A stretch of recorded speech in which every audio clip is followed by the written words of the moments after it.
Salut à toutes et à tous, je vous souhaite la bienvenue sur ma chaîne Ciné Série Galaxy. Aujourd'hui c'est la première critique de film de la chaîne et on va commencer avec un film sorti le 13 novembre. Alors oui, il y a un petit peu de retard, mais vous inquiétez pas, ça va se... Petit à petit, on fera les critiques de films assez proches de la sortie. On va commencer avec Le Mans 66, soit le titre original Ford v Ferrari, un film avec Christian Bale et Matt Damon, réalisé par James Mangold, réalisateur du récent Logan, qui avait réalisé notamment Walk the Line avec Joaquin Phoenix sur la vie de Johnny Cash. Donc c'est un réalisateur très talentueux. Est-ce que le film est à la hauteur du réalisateur? Est-ce que le film est à la hauteur du talent des acteurs? Est-ce que le film est à la hauteur de l'histoire, puisqu'il s'agit d'une histoire vraie?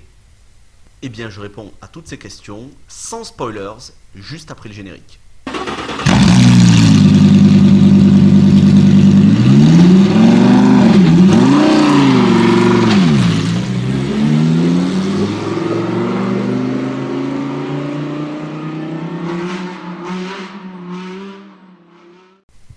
Alors, qu'est-ce que j'ai pensé de Le Mans 66? Déjà, il faut savoir que le film dure 2h33. Je n'ai pas vu passer le temps. À aucun moment, j'ai regardé ma montre. Et ça, c'est bon signe, parce que quand je regarde ma montre, en général, ça veut dire quand est-ce que ça va finir, où est-ce qu'on en est du film, ça paraît long.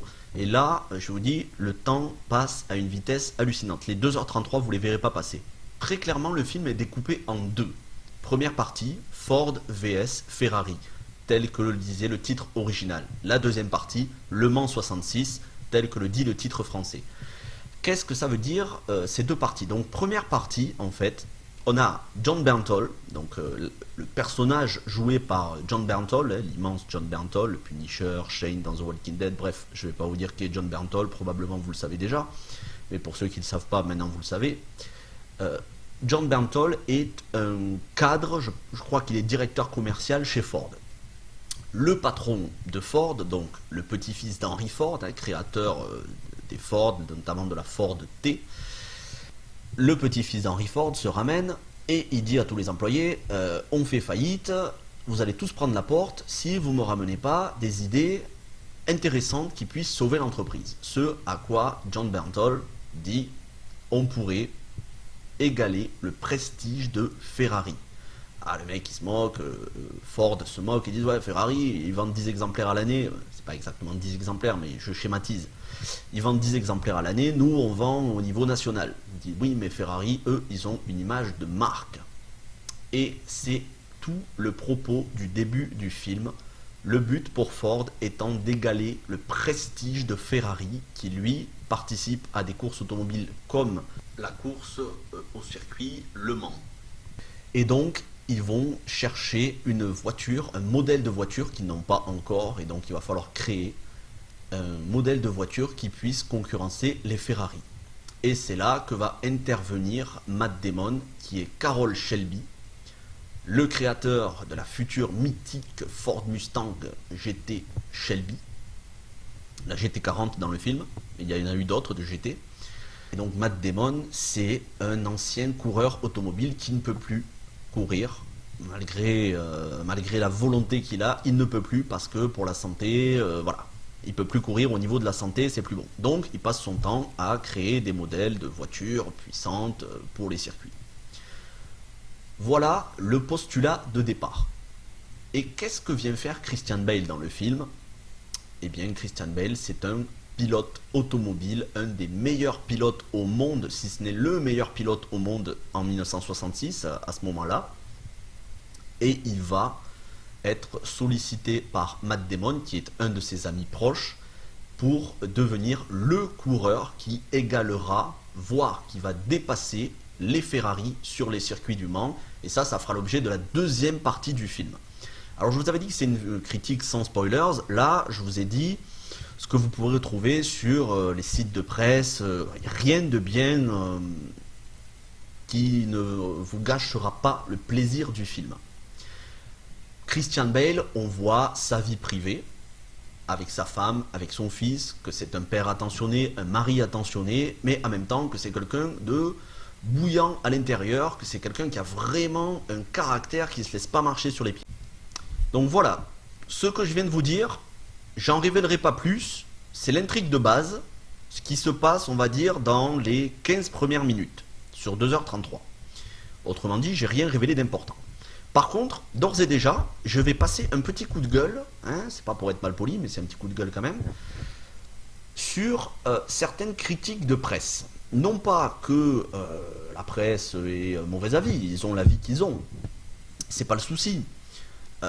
Le souci, c'est que ils ont des arguments qui, moi, personnellement, me dérangent. Je vais vous citer, parce que je l'ai sous les yeux, là, je suis sur Internet, je suis en train d'ouvrir, voilà. Je vais vous citer un extrait d'un magazine que j'ai en version papier. Donc là, je suis sur Internet, donc autant vous le lire, puisque c'est sur le site. C'est le magazine cinémateaser.com. Enfin, cinémateaser sur cinémateaser.com. Je vais vous dire deux phrases et pourquoi ça m'a énervé profondément. Enfin, profondément, restons relatifs non plus. Hein, voilà. Voilà. Alors, entre le tournage de cette scène, c'est-à-dire la scène où Ford essaye de racheter Ferrari, les négociations. Entre le tournage de cette scène et aujourd'hui, la Fox, la 20th Century Fox, le studio, productrice et distributrice du film, a été rachetée par Disney. Et là, la phrase qui me met en colère, Major. Donc Disney, la Major, qui s'approprie les enseignes qui brillent là où elles peinent. L'analogie relève de la coïncidence, mais n'en demeure pas moins cocasse. Autrement dit, ils sont en train de se moquer de Disney. Ils disent, ah, c'est une analogie, ouais, c'est sympa, on est en train de bien se moquer de Disney. Si ça se trouve, c'est juste une coïncidence. En fait, le réalisateur il n'a même pas voulu dire ça, mais nous, on avait envie de le placer. Voilà. Et après, ça continue. Donc, je vais pas tout vous lire, mais ça continue en parlant d'anticapitalisme, de rentabilité, etc. Que des choses qui n'ont absolument rien à voir avec le film. Le film, il se concentre sur de la passion automobile et sur une relation d'amitié profonde entre deux hommes qui ont un caractère certes opposé, mais qui sont animés par la passion automobile et en même temps qui ont un profond respect l'un pour l'autre et qui sont des challengers. Voilà.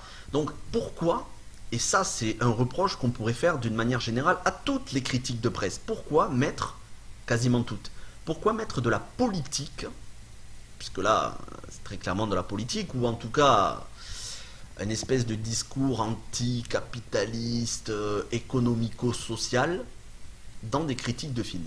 Je comprends pas ce délire de la presse qui se donne un genre intellectuel plus qu'ils ne le sont, hein, parce qu'ils ne sont pas forcément très intellectuels non plus. Vous l'avez compris, je ne suis pas très tendre avec la presse, mais voilà. Bon, j'ai mes raisons aussi. Le nombre de fois que j'ai lu des choses qui étaient complètement aberrantes. Bref,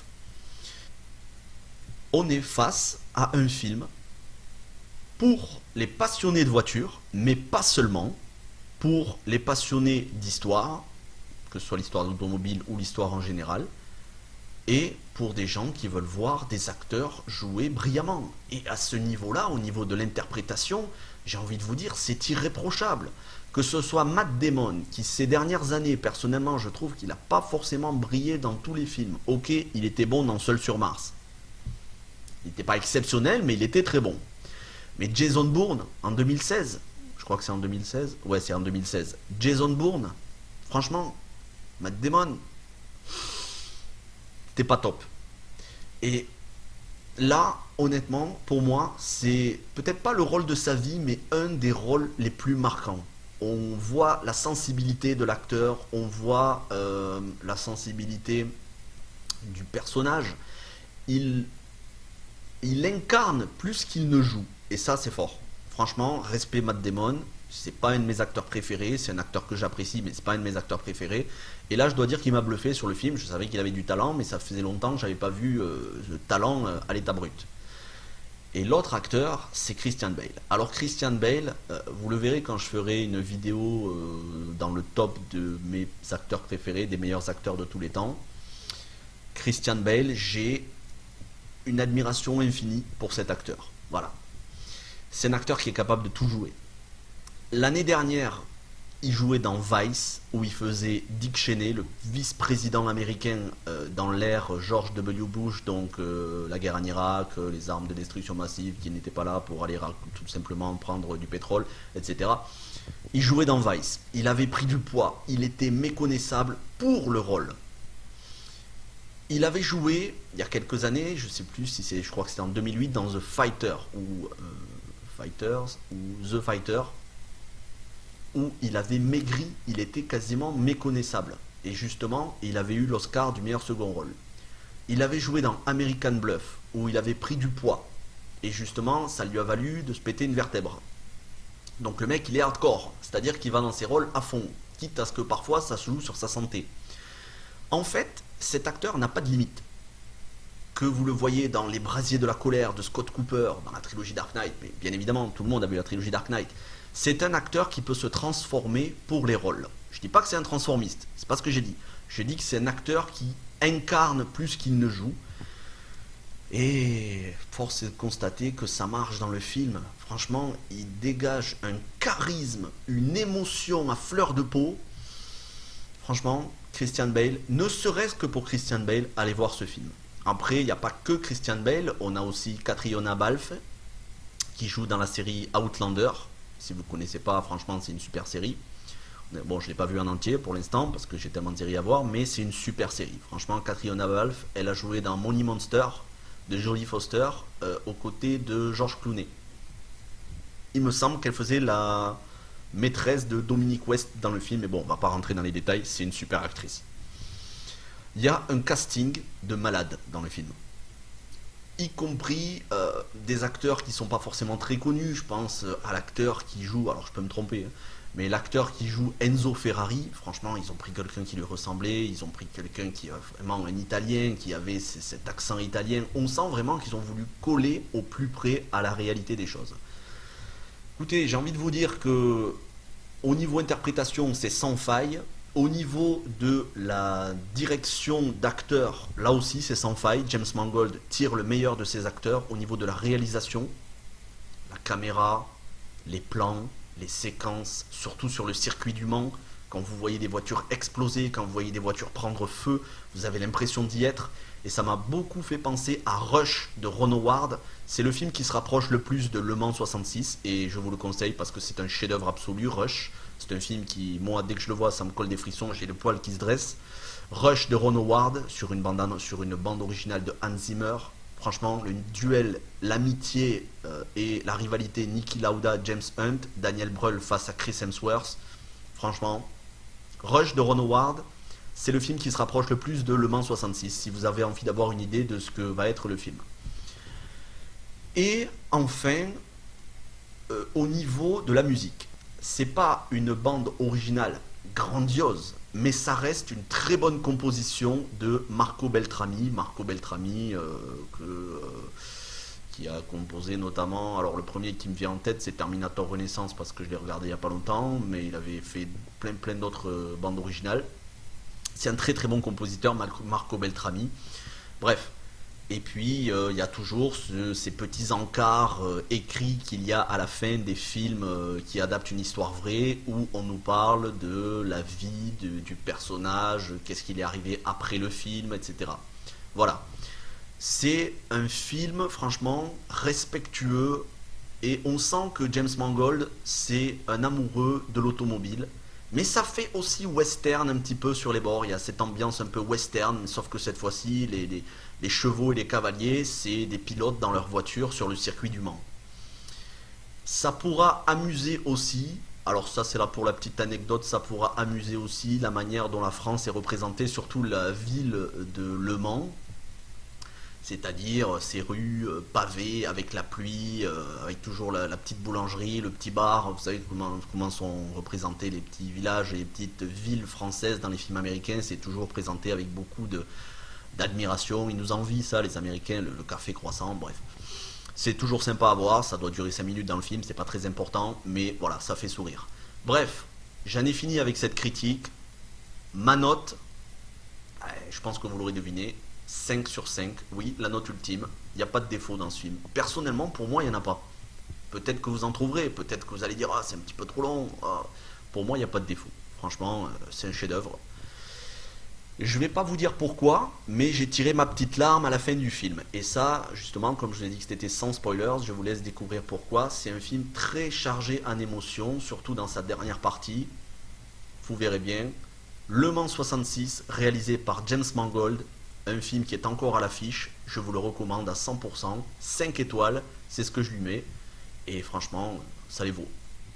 Si vous avez aimé cette critique de film, ben, n'hésitez pas à me le dire dans les commentaires. Ce que j'aimerais aussi que vous me disiez, c'est, parce que là c'est la première critique, donc je m'entraîne un petit peu, est-ce que c'est pas des critiques trop longues? Est-ce que ça vous va ce format? Parfois il y a des vidéos qui vont faire 10 minutes, un quart d'heure. Est-ce que ça vous va, cette durée pour les critiques? Ou est-ce que vous préférez des vidéos beaucoup plus courtes, sans toutes les anecdotes sur les acteurs, etc. Genre, on va à l'essentiel et voilà, le pitch, mon avis, ma note, basta. Dites-moi si c'est ce que vous voulez. Ou si une vidéo comme ça, vous trouvez ça beaucoup plus intéressant, avec plein d'anecdotes qui parlent un petit peu de certaines scènes du film, sans spoiler trop non plus, ben, il y aura des vidéos qui spoileront. Voilà, dites-moi ce que vous en pensez dans les commentaires, quel type de vidéo vous préféreriez voir. Et puis, encore une fois, je vais le redire comme je l'ai dit dans la vidéo de présentation de la chaîne, l'abonnement, le pouce bleu, l'activation de la notification pour être averti en temps réel à chaque fois que je mets une nouvelle vidéo, parce qu'il va y en avoir de beaucoup, beaucoup, beaucoup. D'ici la fin de l'année, d'ici le 31 décembre, il y en aura presque tous les jours. Partagez la vidéo sur les réseaux sociaux si elle vous plaît. Passez une bonne journée, où que vous soyez, au travail, à l'école, à la maison. Je vous remercie d'avoir pris le temps de regarder cette vidéo encore une fois, parce que le temps c'est précieux. Et sur ce, je vous salue. À très bientôt.